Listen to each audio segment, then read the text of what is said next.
귀한 찬송 우리 하나님께서 기쁘게 받으신 줄로 믿습니다. 오늘 우리 계시는 하나님의 말씀은 에베소서 2장 8절부터 9절까지 말씀입니다. 에베소서 2장 8절부터 9절까지 말씀. 봉독할 때에 살아계신 우리 하나님의 음성으로 들으시기 바랍니다.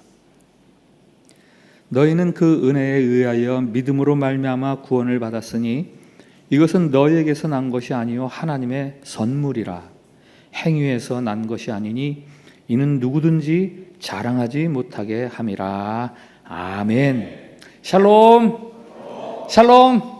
예, 밝은 얼굴 하십시오. 그리고 옆에 사람 축복해 주세요. 하나님께서 우리를 사랑하십니다.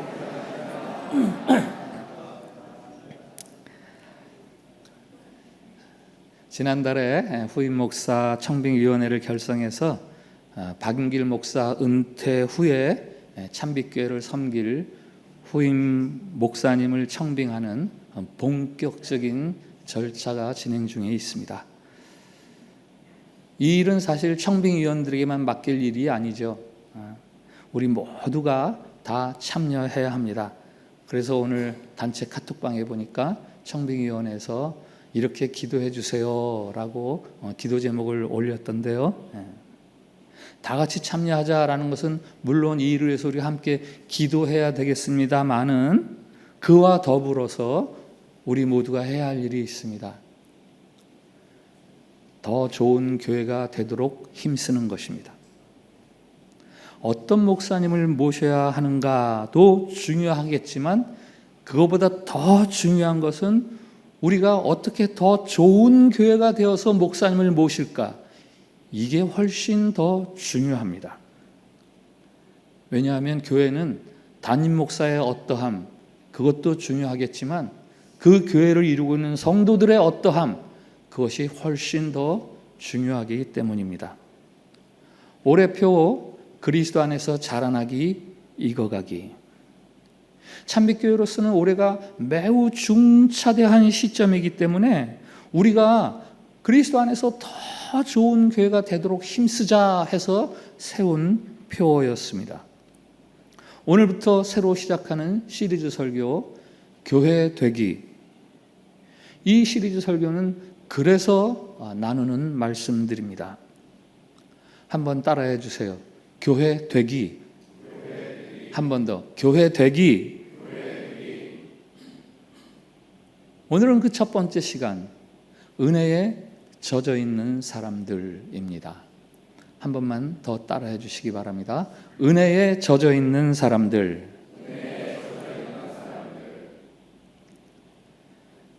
교회의 출발은 은혜입니다. 은혜가 아니면 교회는 존재할 수가 없습니다. 그 은혜란 무엇입니까? 아무런 자격 없는 자에게 베풀어 주시는 선물이죠. 곧 죄인들에게 베풀어 주시는 하나님이 주시는 구원의 은혜, 자비와 사랑입니다.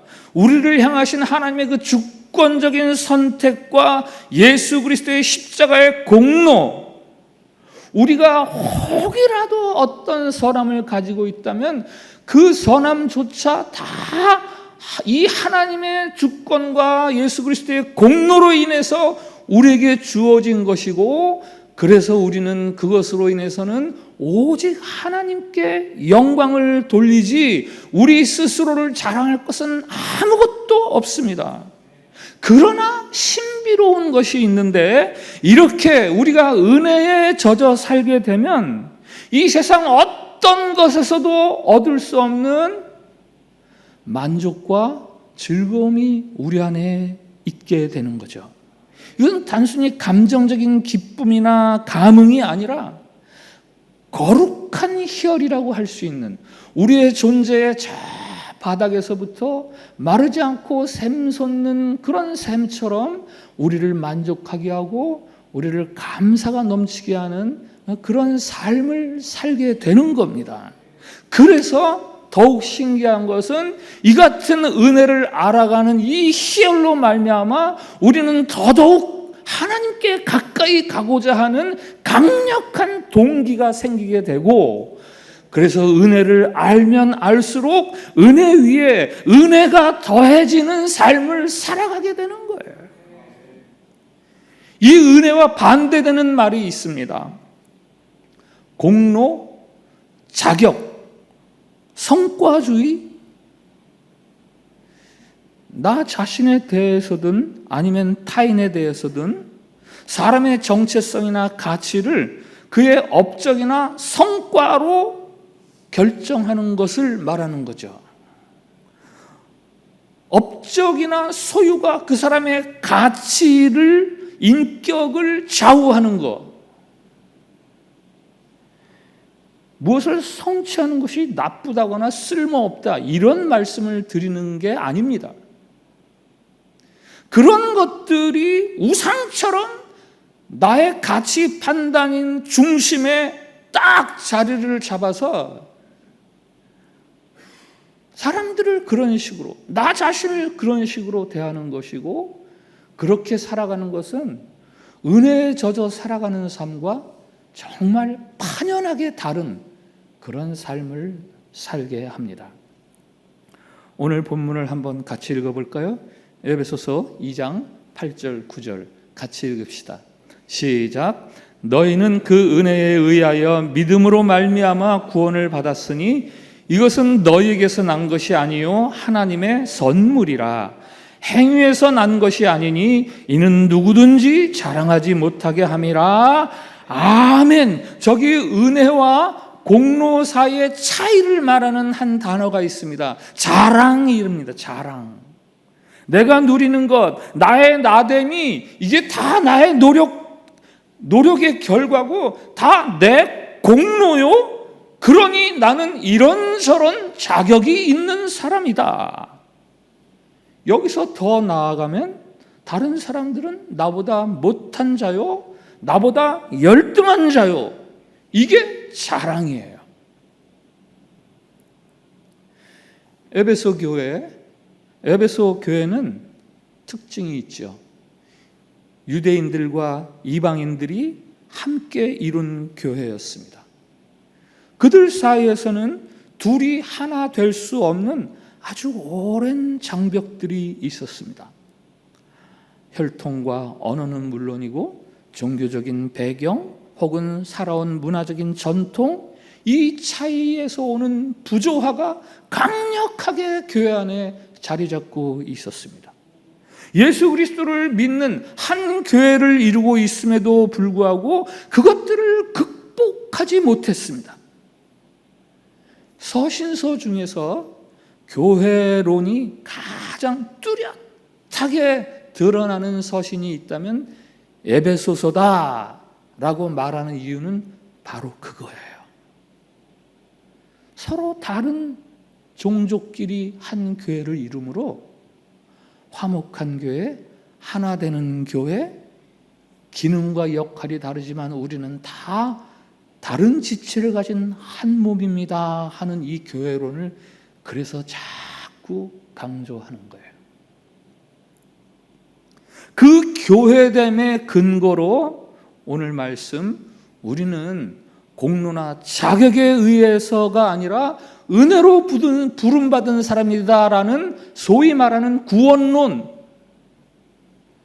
우리는 내 공로가 아니라 하나님의 은혜로 구원받았다라는 구원론을 이 교회론을 말하기 위한 시작점으로 거론하는 거예요.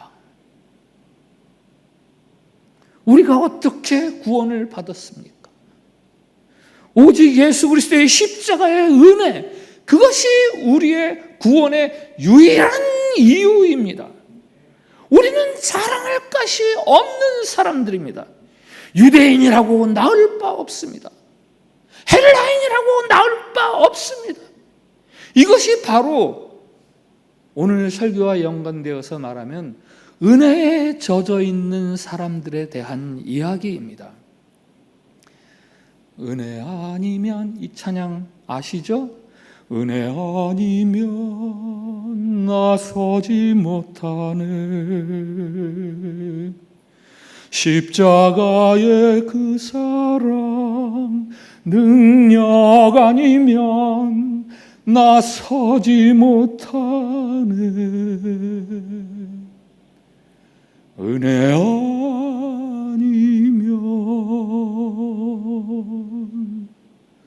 나서지 못하네. 놀라운 사랑 그네 아니면 나서지 못하네.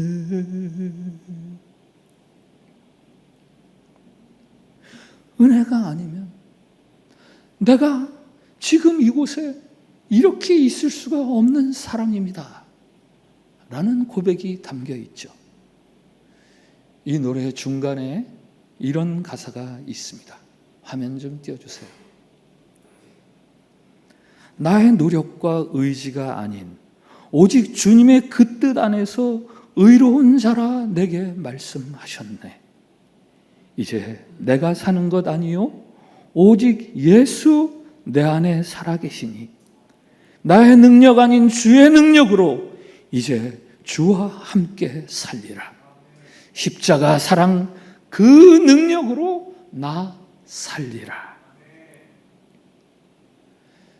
여러분, 교회란 같은 취미나 같은 성향의 사람들을 모아놓은 곳이 아닙니다. 무슨 사회적인 성과나 교제를 위한 모임도 아닙니다. 물론 아무런 문제를 가지고 있지 않은 완벽한 사람들을 모아놓은 곳도 아닙니다. 다만 교회란 자신을 둘러싼 절대적인 사랑과 은혜에 대한 고백을 가진 사람들, 그 사람들을 모아둔 곳이 교회입니다. 따라서 교회 되기란 다른 무엇보다도 이 은혜에 대한 감각, 이 은혜에 대한 감격을 회복하는 것, 그게 바로 교회 되기입니다. 세상에서 말하는 엘리트 집단이 있지요. 제가 자랄 때는 소위 KS, 경기 서울, 경기고 서울대, 요즘에는 프로, 부유층, 고시파, 아이비리그, 갑, 금수저, 그와는 정반대로 낙인 찍힌 사람들도 있지요. 전과자, 실패자, 달동네, 을, 흙수저,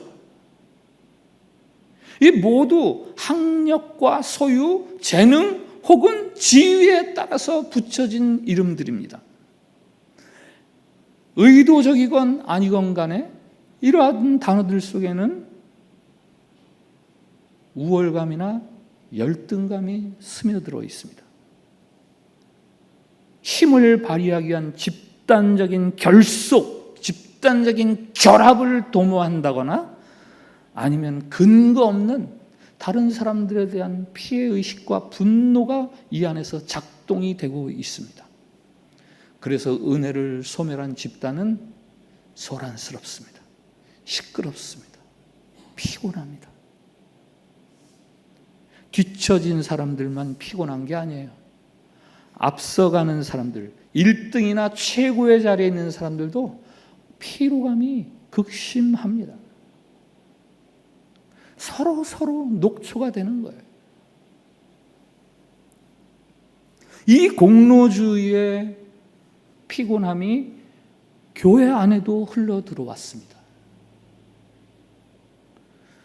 은혜의 기초에서 하나님을 섬기는 것이 아니라 인정받기 위해서 하나님을 섬깁니다.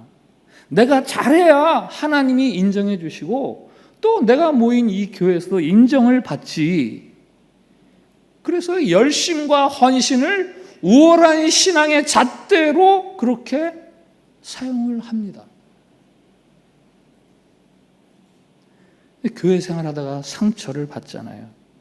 내가 이렇게 열심히 헌신하는데 나에게 그렇게 대해줘?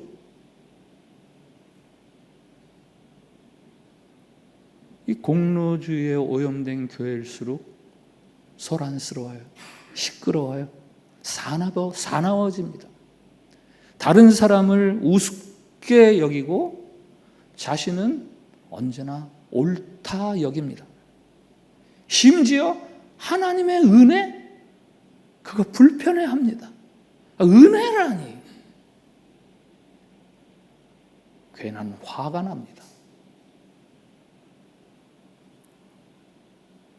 이 스스로의 힘으로 의로워지려고 할 때 찾아오는 피로감, 그것은 그리스도께서 십자가에서 우리의 모든 짐을 대신 지심으로 우리에게 자유와 쉼과 안식을 허락해 주셨다라는 것을 망각하기 때문에 생기는 거예요.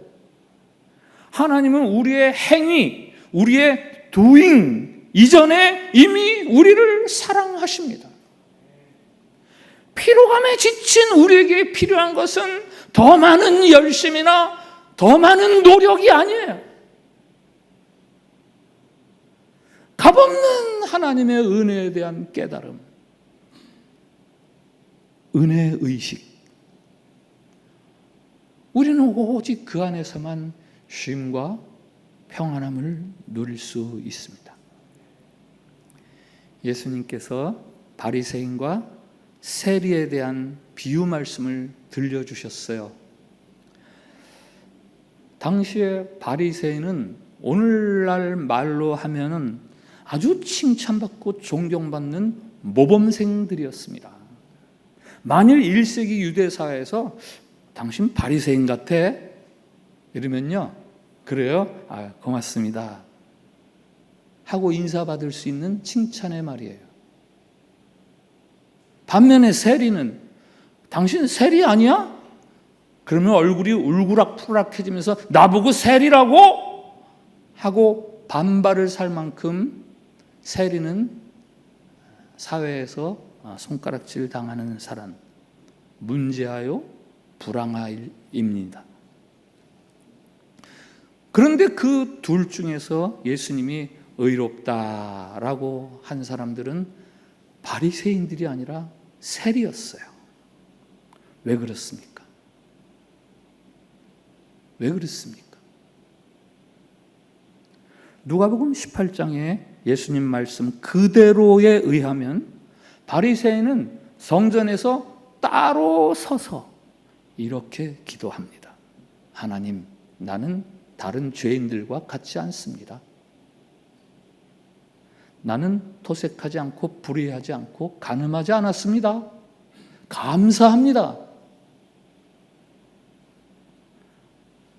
그런데 세리는 멀리 서서, 그러니까 이것은 공간적이긴 하지만 개념적으로는 중심부에 들어오지 못하고 이렇게 읽을 수 있죠.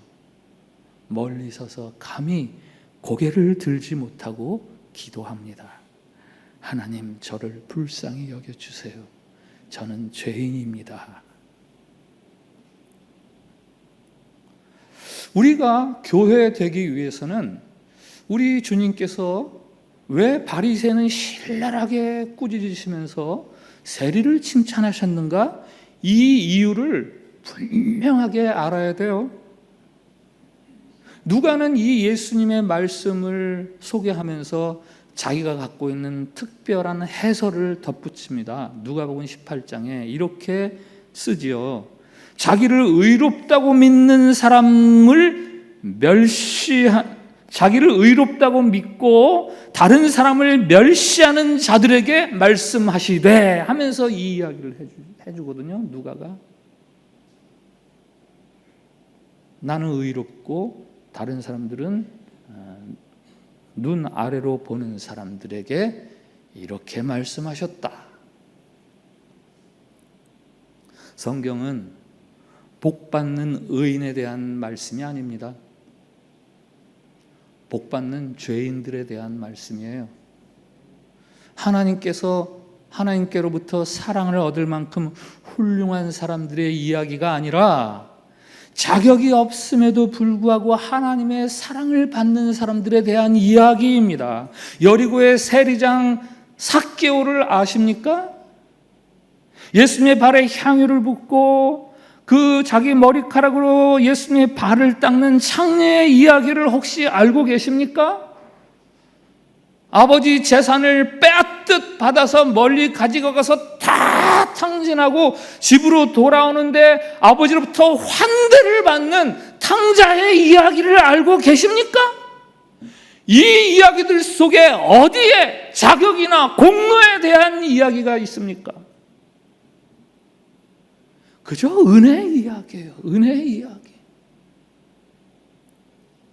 이런 은혜에 젖어 있는 사람들로부터 특징이 나타나는 거죠. 은혜에 젖어 있는 사람들에게는요, 떨림이 생기는 거예요. 떨림, 감격. 그래서 무슨 감정적인 흥분 상태를 말하는 게 아닙니다. 아름다운 꽃이나 고급 스포츠카를 볼 때 나오는 환호성, 그런 것과는 다른 떨림이죠. 그것은 아주 신비로운 떨림입니다. 우리의 존재의 저 밑바닥에서부터 끊어지지 않고 마르지 않는 샘같이 계속해서 우리를 진동시키는, 그래서 우리를 가만히 있지 못하게, 우리를 움직이게 합니다. 우리가 변화되기 시작해요. 우리를 완전히 바꾸어 놓습니다. 사도 바울 아시죠? 그는 조건이나 공로, 자격으로 치면 아주 자랑할 게 많은 사람이었습니다. 정통 유대교를 수학했습니다. 신학자들은 그가 어릴 때부터 다소 다른 지역에 살았지만 예루살렘에 가마리엘 문화생으로 들어와서 배우려고 조기 유학을 왔다라고 그렇게 추정을 합니다. 명문 가문에서 자라났어요. 종교적인 신조에 아주 성실했던 신실한 사람입니다. 그가 예수 그리스도의 은혜의 세계를 경험하면서 그 모든 것들을 다 쓸모없는 것, 배설물로 여기고 은혜라는 새로운 세계로 자신의 삶의 발걸음을 들여놓습니다. 나는 새로운 피조물입니다. 내가 사는 것이 아닙니다. 이제는 내 안에서 예수 그리스도가 사시는 것입니다. 내 열심, 내 노력으로 살아가는 것이 아니라 오직 은혜, 그것으로 내가 존재하고 그것으로 내 삶이 이어져 갑니다. 이게 바로 은혜에 젖어 있는 사람이 외치는 환호성이요, 감격인 거죠. 그러니까 여기에서부터 이제 나오는 게 감사와 찬양이에요. 감사와 찬양. 출애굽기 15장에 홍해를 만난 이스라엘 사람들 이야기가 있잖아요. 죽는 줄 알았죠. 앞에는 바다가 가로막혔고 뒤에는 애굽의 군사들이 쫓아오니까 죽는 줄만 알았어요. 그런데 죽는 것이 우리가 죽는 게 아니라 우리를 위협하던 애굽의 군사들이 죽음을 당하는 거예요. 아무것도 한 거 없는데. 이게 은혜의 이야기 아닙니까? 이 은혜를 경험한 이스라엘 백성들이 뭘 합니까? 우리가 살아났네? 그래서 그들이 무엇을 합니까? 바로 그 다음 출애굽기 16장 1절 2절, 내가 여호와를 찬송하리니 여호와는 나의 힘이요 노래시며 나의 구원이시로다. 내가 그를 찬송할 것이요 내가 그를 높이리로다.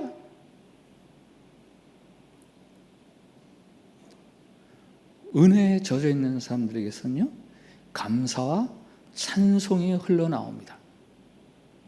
막 억지로 쥐어짜듯 나오는 감사와 찬송이 아니라 그냥 흘러나옵니다. 오늘 주보 살며 사랑하며 칼럼에 소개된 아기라는 제목의 글, 제가 경험한 은혜에 대한 글이에요. 또 이제 와서 읽으려고 그러지 마시고 나중에 읽으세요. 저희 어머니가 돌아가신 지 20년쯤 지난 제가 신학대학원에서 신학을 공부하던 시절에 남긴 글이에요. 저를 향한 절대적인 사랑, 제 어머니의 사랑을 정말 깊이 깨달았습니다.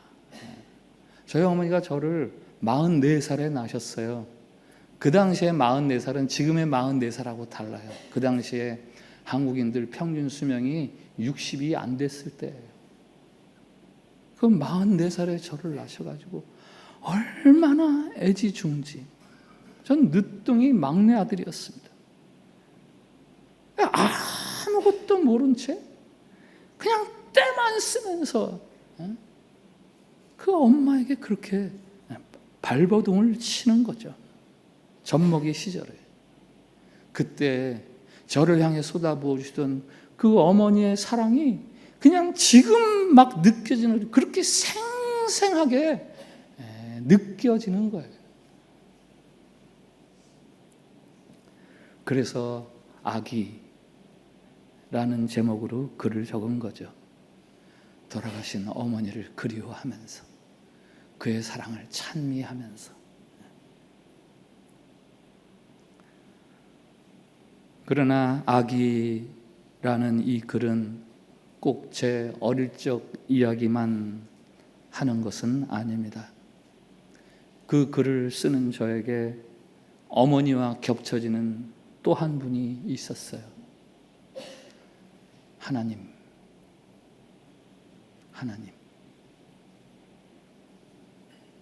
어머니 앞에서 제가 아기라면 하나님 앞에서 저는 죄인입니다.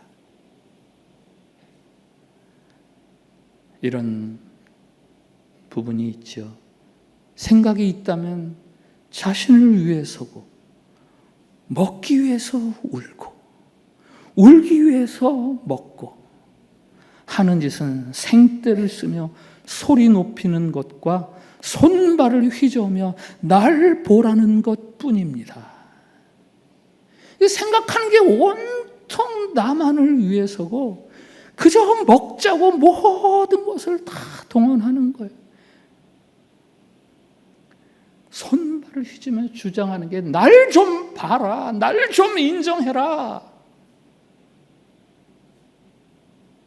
그런데 그 같은 죄인을 향한 엄청난 사랑이 있어서 그 사랑에 감복해서 제가 어느새 신학대학원에 들어가서 주의 종으로 살겠노라고 이렇게 그것도 늦둥이죠.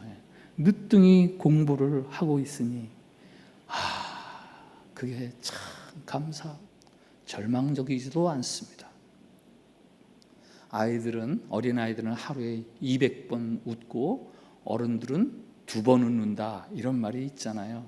정확하게 숫자가 많지는 않겠죠. 그러나 어린아이들이 어른보다 훨씬 잘 웃는다는 이야기 아닙니까? 왜 어린아이들은 그렇게 잘 웃습니까? 세상의 힘든 것을 모르는 그 무지함 때문에 잘 웃는 거예요? 아니에요. 자기를 향한 그 부모의 엄청난 사랑이 있음을 신뢰하기 때문에 그냥 그렇게 웃는 거예요. 웃어봐, 그럼.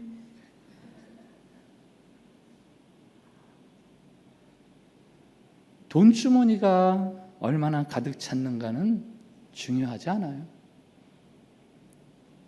누가 나를 돌보시는가, 그게 중요합니다. 하나님이 여러분을 사랑하십니다. 아들을 내어주시기까지 사랑하십니다. 여러분이 주눅들고 힘 빠지고 타인에 대해서 각박하게 반응하는 것은 빈 돈주머니 때문이 아니라 은혜를 까먹어서 그러는 거예요.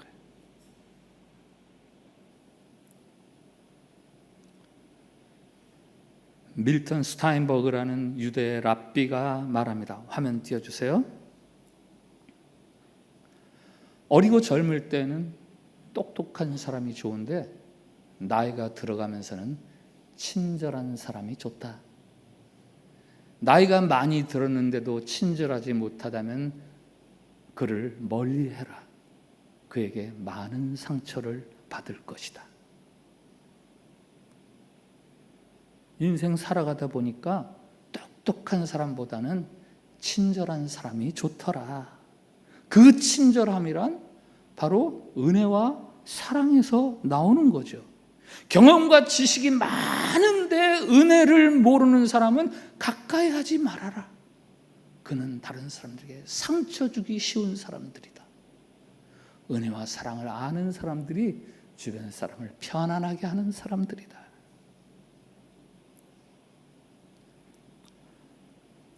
어느 철학자가 도둑과 함께 교도소에 갇히게 되었습니다. 도둑이 제안하죠. 철학자 선생님, 우리가 언제까지 이렇게 이 어둡고 침침한 감옥에 갇혀 있어야 되겠습니까? 우리 같이 탈주합시다. 저 검은 밤, 달빛도 희미한 검은 밤에 탈주합시다. 드디어 D-Day. 도둑과 철학자는 교도관의 눈을 피해서 살금살금 지붕 위로 올라갔습니다. 그런데 그때 도둑이 발을 헛걸음질을 하면서 기와장을 하나 떨어뜨렸어요. 쨍그랑! 거기 누구야? 교도소가 소리칩니다. 교도관이 소리칩니다.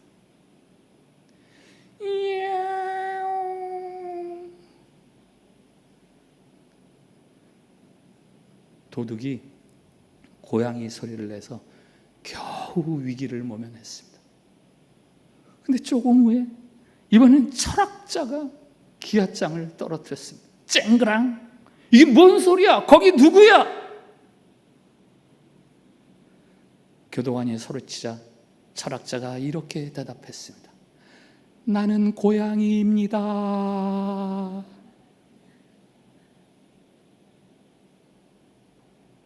어떻게 되었을지는 여러분이 상상하세요.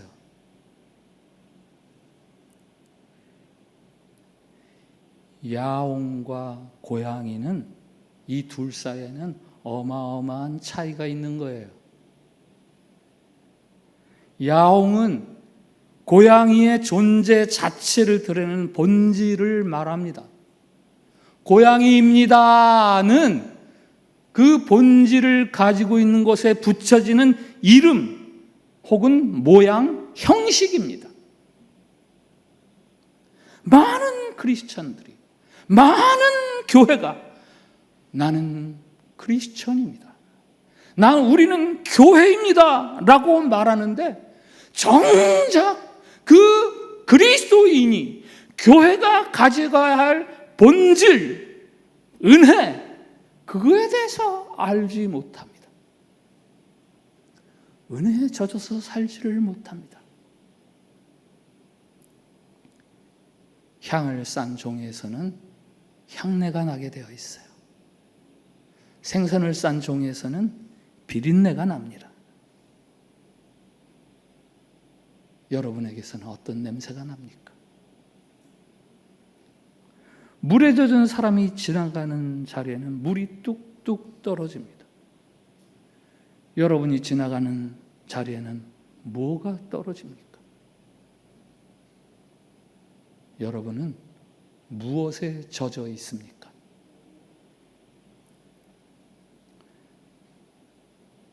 예수 그리스도를 통해서 보여주시는 저와 여러분을 향한 하나님의 절대적인 사랑과 은혜, 그것을 믿으십시오. 이 절대적인 사랑과 은혜에 젖어 있을 때, 그때 비로소 저와 여러분은 교회 되어 가기 시작하는 거예요. 자비로우신 하나님 아버지, 사랑으로 우리를 돌봐주시는 하나님 아버지, 예수 그리스도의 십자가의 공로로 우리를 교회라 불러주시니 감사합니다. 우리의 연약함을 돌아보시고 우리를 긍휼히 여겨 주시옵소서. 주님을 믿는다 하면서도 사랑을 아는 자, 은혜를 아는 자로 살지 못하는 가련한 저희들이 옵니다.